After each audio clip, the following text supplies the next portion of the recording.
Assalamualaikum warahmatullahi wabarakatuh. Perkenalkan, nama saya Sarif Hidayat dengan NIM 053138309.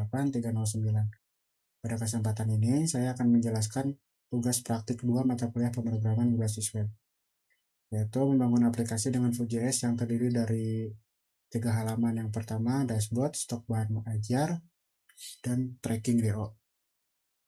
Struktur project di sini saya ada style.css untuk CSS-nya. Untuk JS-nya ada data bahan ajar, ini untuk data-datanya.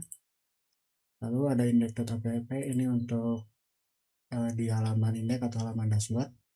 Yang kedua, stok app ini untuk di halaman stok. Untuk tracking ini untuk di halaman tracking. Lalu untuk halamannya ada index.html. Lalu stok HTML sama tracking.html. Untuk Vue.js ini saya ambil dari CDN eksternal lalu di-download ke directory agar bisa diakses secara offline.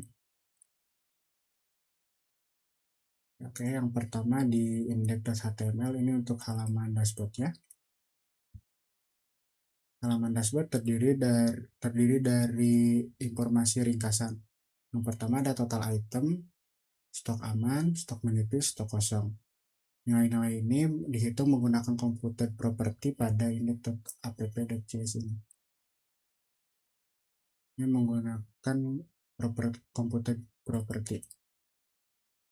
Yang pertama ada total stok. Total stok ini menghitung dari variabel stok, jumlah datanya ada berapa. Variabel stok ini, datanya ini diambil dari data bahan ajar. Itu ini stok, array stok, total datanya ada berapa. Lalu untuk stok aman, ini difilter yang Qt-nya ini lebih besar dari safety. Lalu dihitung ada berapa jumlahnya. Untuk stok menipis, yang ini stok menipis ada 2. Yaitu data stok difilter yang Qt-nya ini lebih besar dari 0 dan Qt-nya ini kurang dari safety. Lalu dihitung jumlah datanya berapa. Lalu selanjutnya ada stok kosong. Ini stok kosongnya 0, yaitu filter yang Qt-nya ini sama dengan 0. Lalu dihitung total datanya ada berapa. Selanjutnya ada menu cepat ini untuk mengakses ke halaman stok. Ketika diklik halaman stok, begitupun yang tracking DO. Itu untuk halaman index atau halaman dashboard. Selanjutnya ada di halaman stok HTML.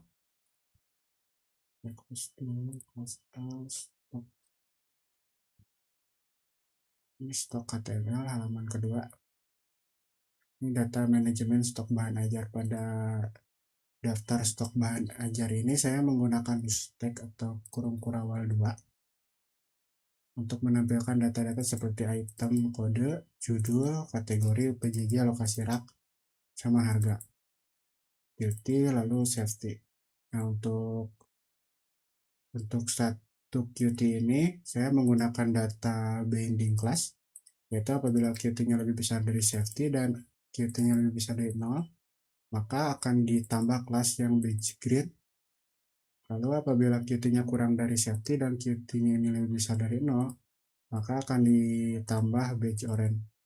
Lalu apabila Qt-nya 0, maka akan ditambah beige merah, beige red. Lalu ini menggunakan fungsi custom fungsi status tag sama ini format rupiah yang ada di stok app, ada di method. Nah, status tag yang ini apabila Qt-nya sama dengan 0, maka dia akan return kosong. Apabila Qt-nya kurang dari safety, akan mengembalikan string menipis. Apabila selain itu, maka stoknya itu aman. Yang status tag. Untuk yang catatan HTML, yang ini karena ini datanya itu HTML, di data bahan ajar, ini catatan HTML karena ini menggunakan tag HTML, maka di sini saya menggunakan VHTML agar HTML tersebut di render di browser. Lalu di sini saya juga menggunakan visual untuk menyembunyikan drop-down kategori saat UT daerah belum dipilih. Apabila sudah dipilih, maka drop-down kategori ini bisa diklik. Ini ada di ini, disable. Apabila filter OPJJ belum dipilih, maka dia akan disable. Jika tidak, maka dia akan true. Daftar stok dan filter disortir secara otomatis menggunakan properti komputer stok tersaring. Kita menggunakan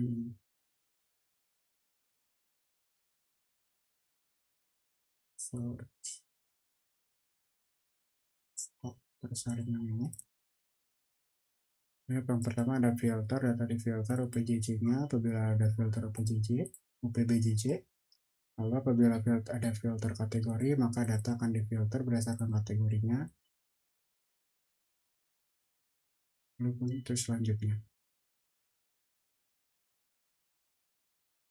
Lalu selanjutnya ada form tambah. Di sini saya menggunakan modal. Semua form input saya menggunakan p-model. Contohnya untuk di kode ini saya menggunakan form data strip kode.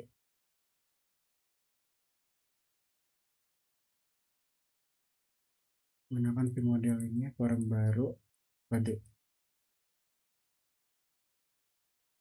Sebelum disimpan juga saya menambahkan validasi. Apabila datanya kosong, maka akan muncul seperti ini, kode wajib diisi, video wajib diisi, kategori wajib dipilih, lalu untuk harga harus lebih besar dari 0. Itu ada di fungsi set validasi form baru. Karena akan dicek apabila kosong, maka akan muncul kode wajib diisi. Selanjutnya, apabila semua validasi ini lolos, maka data akan ditambahkan ke ini stok, di stok push. Data akan ditambahkan ke variabel stok. Contoh kodenya adalah 1 basis data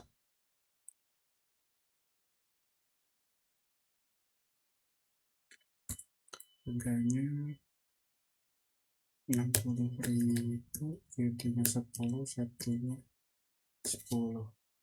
Lalu maka akan muncul di sini data dia berhasil di push ke variabel stok. Itu pun untuk edit di sini saya hanya bisa edit judul, QT sama safety-nya. Lalu selanjutnya ada halaman tracking DO. Di halaman tracking DO saya membuat input nomor DO, tombol cari, sama validasi apabila nomor DO tersebut tidak ditemukan. Untuk data DO ini diambil dari data bahan ajar, ada di tracking yang ini. Contoh, apabila datanya tidak ditemukan, maka akan muncul nomor DO tidak ditemukan. Apabila datanya tersebut ditemukan, maka akan muncul detail pengiriman yang terdiri dari NIM, ekspedisi, tanggal harga, nama, tanggal terkirim, status, sama paket. Lalu ada juga riwayat perjalanannya di sini. Ini ada di tracking app.cs, ada di metode cari DO yang ini. Akan mencari berdasarkan data tracking yang tadi di data bahan aja, data tracking ini.